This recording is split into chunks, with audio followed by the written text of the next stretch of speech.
Ahojte,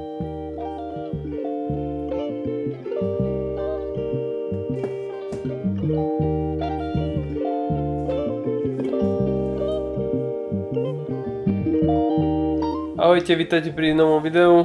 V tomto videu sa pozrieme na konzolu MagMai, alebo aspoň tak si myslím, že to číta, ARX. Je to od čínskej značky, ktorá začala konzoly vydávať a vyrábať iba nedávno. Takisto táto konzola pochádza z predobjednávky a došlo mi práve teraz. Súčasťou predobjednávky je takéto tvrdené púzdro a ešte ochranné sklíčko, to dávajú ako zdarma k konzole. Táto prenosná konzola sa dá objednať v troch farbách. Jedna je biela, čierna a ja mám retro farbu, alebo teda takú šedú farbu s červenými tlačítkami. Prišla mi najkrajšia z tých, čo boli na výber, ale myslím si, že aj tá čierna a biela je celkom pekná. Pozrieme sa bližšie na konzolu. Máme tam samozrejme manuály, ktorý nie je v podstate nejaký detailný, je tam iba základný princíp, ako funguje konzola, nejaké nastavenia, ale je to v angličtine a v čínštine, ale nič extra od toho nečakajte. No a potom je tam samostatná konzola a ešte kablik na nabíjanie USB-C-čkový.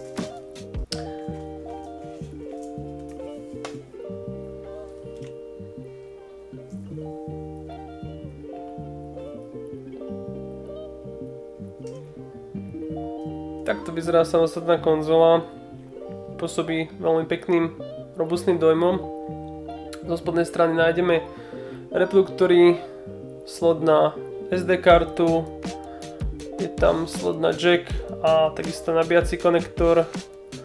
Zhora je power button, nastavenie hlasitosti a na zadnej strane je takýto prietok ventilátora, kde nastáva vzduch vlastne. Z hornej strany takto máme triggere, ktoré sú celkom v pohode, ale majú trošku klikavý zvuk, čo mi jemne prekáža, ale nie je to nič strašné. D-pad vyzerá byť celkom fajn a analógy sú za mňa veľmi priateľné a dobré. Myslím, že sa s nimi bude úplne v pohodičke hrať, takže celé to pôsobí dosť dobrým dojmom na myslím si, že niečo vytknúť. A keď sa pozrieme na samostatnú konzolu, v podstate nabieha celkom rýchlo, samozrejme pri prvom zapnutí to trošku trvá, ale celkom je to svižné a na to, že tam je Snapdragon, myslím, že 662, tak to funguje celkom fajn, celkom plynulo, celkom rýchlo. Samozrejme, zo začiatku si musíte prejsť s rôznymi nastaveniami, pripojiť sa na Wi-Fi sieť, nastavenia regiónu, v podstate ako by ste nastavovali klasický Android telefón. No a potom si môžete vybrať, ktoré aplikácie alebo teda emulátory si predinštalujete do konzoly. Ja som si zvolil všetky, aby som nemusel potom doinštalovať a hľadať na Google Store, takže radšej mať všetky hneď nainštalované. Vnútorná pamäť je 64 GB, čiže zmestí sa tam naozaj tieto aplikácie asi všetky, není problém. Inštalovanie trošku dlhšie trvalo, myslím, že mi to zabralo okolo 15 až 20 minút, ale tak samozrejme bolo to prvá inštalácia a treba si počkať, není to nič strašné a dá sa to zvládnuť.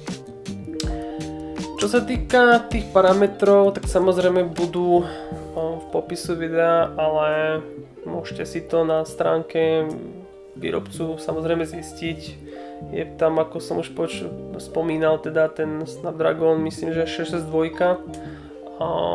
Rámku to má už DDR4, nejakú 4 GB, neviem, asi. A celkom pekný displej, myslím, že to je 5,5 palcový, samozrejme presné detaily v popise a na stránke, takže tam si to treba pozrieť, keby bližšie zaujímalo. No, konzola sa nám nejak nainštalovala, nastavila a tu vidíme rozhranie tej konzoly. Máme tu takéto pekné úvodné menu, vyzerá to v podstate ako mobilné zariadenie alebo nejaký Android. Máme tu Google Store, Chrome, takisto ako v klasickom mobile. V menu po stiahnutí obrazovky tiež ako mobile vidíme nastavenie Wi-Fi, Bluetooth. Sú tam nejaké tie špecifické nastavenia, čo sa týka priamo tejto konzoly, a to je nastavenie triggerov, nastavenie podsvietenia, ale to si už za chvíľučku bližšie ukážeme. Tu sa ešte pozrieme na tú stiahovaciu obrazovku. Vidíme tu nastavenie ventilátora, ktoré sa dá nastaviť v 3 krokoch, či už tiché, nastavenie podľa preferencií zariadenia, alebo na maximálny výkon. Na maximálny výkon není zase nejak hlučné, ale v podstate ho počuť aj cítiť, že funguje.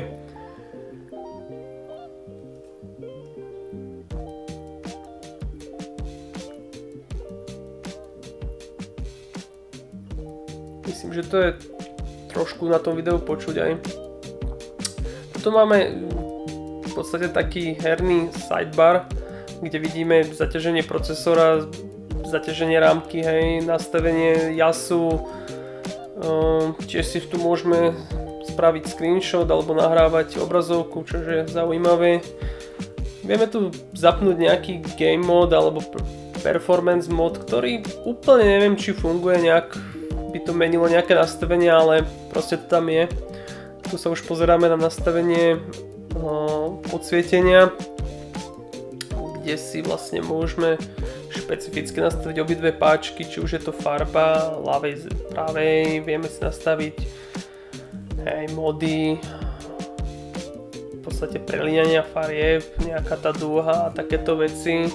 Ja som tu trošku klikal do neznáma a nevedel som, ak sa to prestavuje, ale potom som zistil, že vlastne na všetko treba dvojklik, čo je také dosť atypické a divné, ale dobre, pochopil som a už som potom vedel nastaviť farbu dvojklikom, takže nebol problém si vybrať farbu.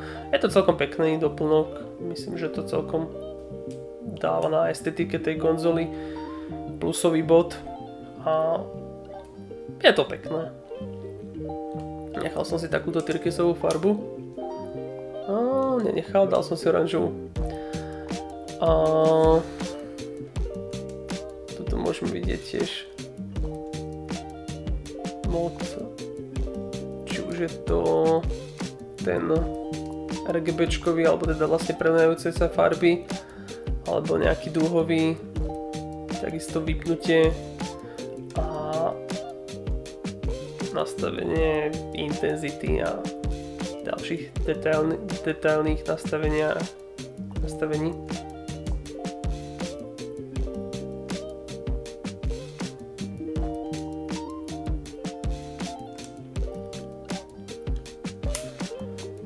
Tu vidíme nastavenie, alebo teda konfiguráciu tejto konzoly, vieme si tam samozrejme všetko pozrieť.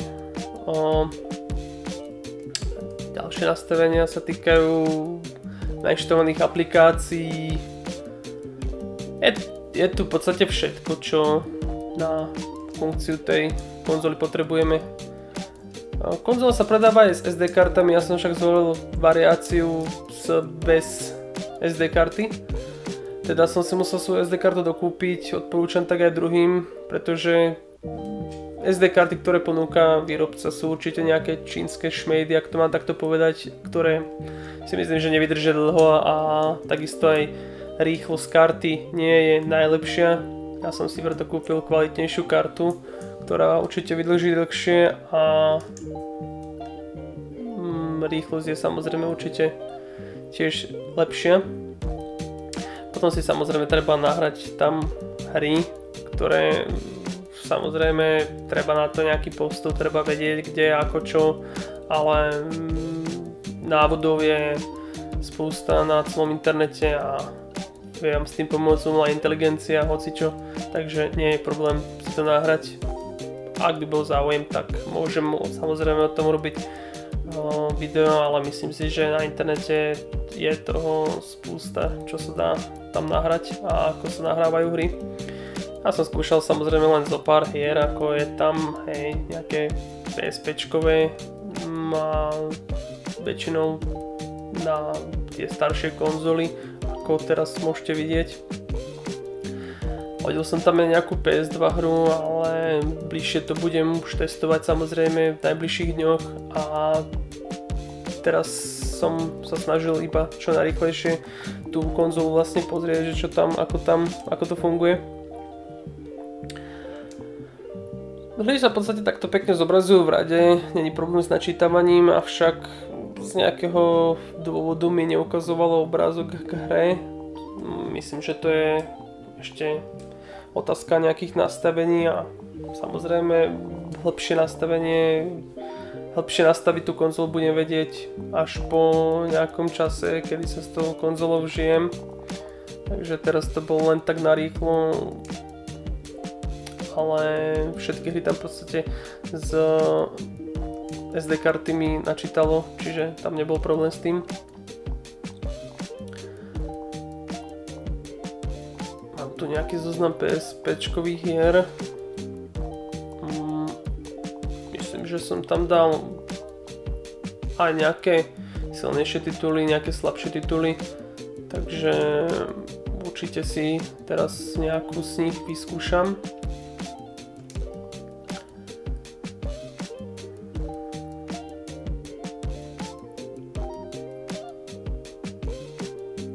Načítanie je celkom rýchle, svižné, emulátor funguje dobre.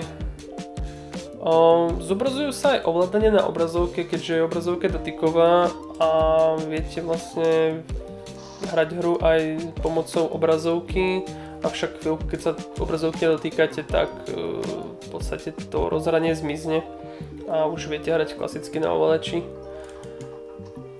Hrá sa veľmi príjemne, tie joysticky sú fakt príjemne nastavené a tlačítka sú veľmi dobré, čo sa týka zvuku, čo sa týka stlačenia, odozvy, takže tam nebol v tým problém. Hra ako Ratchet & Clank, alebo neviem aká to bola verzia, ale vlastne PSPčková, tak beží dosť dobre. Myslím, že tam budem aj ukazovať aké nastavenia, ale myslím, že beží dosť dobre. Mám pocit, že tam je nejakých 60 FPS-iek, nemal som teraz zobrazenie FPS-iek, ale myslím, že tých 60 FPS-iek tam je pri napríklad tejto hre.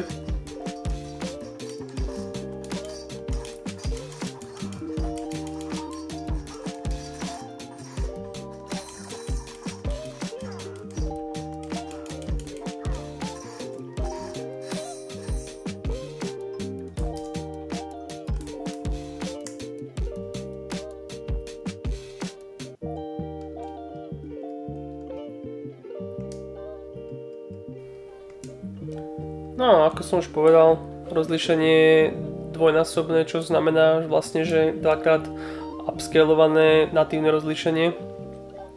Skúšal som dávať aj 4-krát upscalované natívne rozlíšenie, čož vlastne hru hodí do 1080p, alebo teda Full HDčka. Je tam tých nastavení dostatok, myslím, že tam je nejaký frame skipping, čo vlastne asi by malo preskakovať nejaké framey a teda načítavať to, alebo teda zabezpečiť viacej FPS-iek v tej hre. Fakt tie nastavenia asi musí človek časom vychytať a zistiť, že ktoré nastavenie pre ktorú hru sú ideálne. Ja som samozrejme teraz len skúšal, aké nastavenia použiť.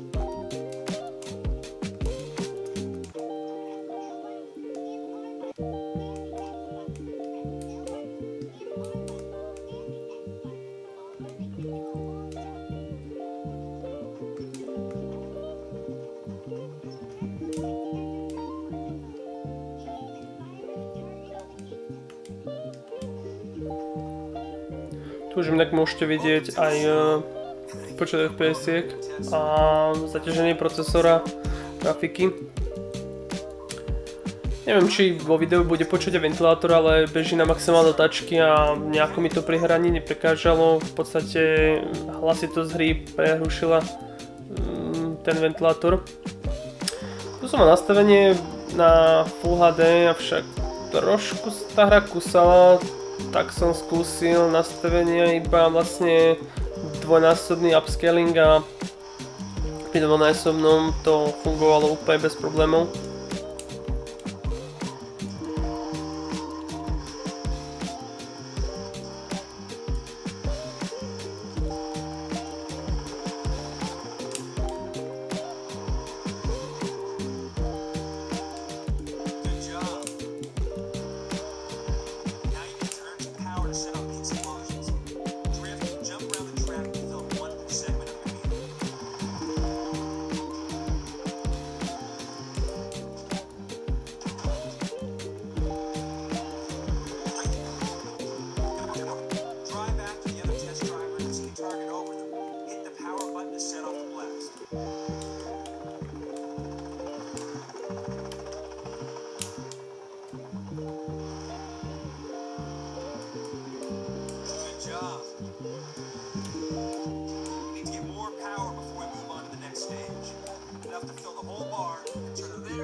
So listen, Tony, I know you did a good thing first, and I know you will.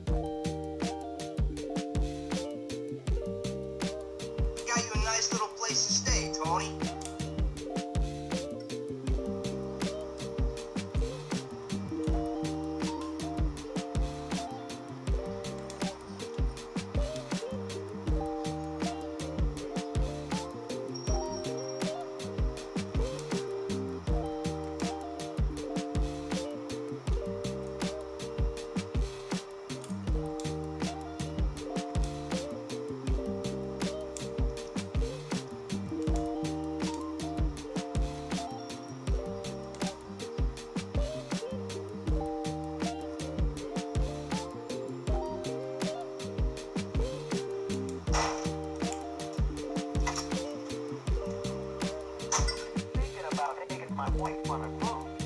We have some beautiful cruises starting at only $1,500. Hey, honey, you got something in the $200 range? Technically, cruises used to only be for the wealthy, but now everyone can enjoy the romance of the high seas. If you like to travel in the slowest, most monotonous way possible, crammed on a boat with 3,000 strangers, then you'll love Discount Adventure Cruises. You'll see.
ešte som rýchlo vyskúšal streamovanie v podstate Steamu do tejto konzole.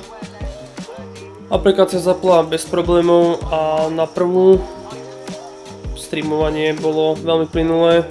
Tu skúšam VRC 7 do Steamu a myslím, že každú hru, pokiaľ má človek dobrý internet, tak zo svojho zariadenia, to vlastne z počítača, tú hru streamuje plynule a bez problémov.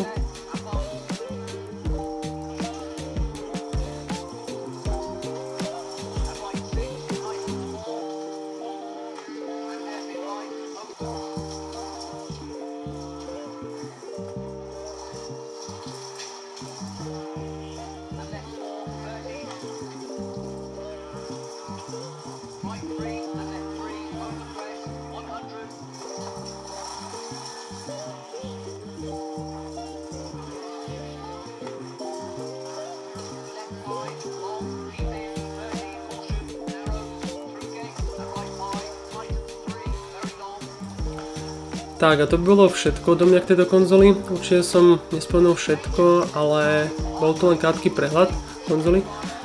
Detailnejšie sa k nej dostanem, až keď sa s ňou tak povedať zžijem. Avšak za tie chvíľky pôsobí na mňa veľmi dobrým dojmom, či už sa jedná o vyhotovenie, materiály, displej, ale aj ovládače či svižnosť systému. Samozrejme novšie emulátory od PS2 a vyššie. Na tom nezahráte, ale na staršie emulátory a hlavne to streamovanie hier cez internet do konzole je fakt super konzola za tú sumu, akú sa predáva. Ak čo k nej ešte dostanete k predobjednávke, určite môžem len doporučiť.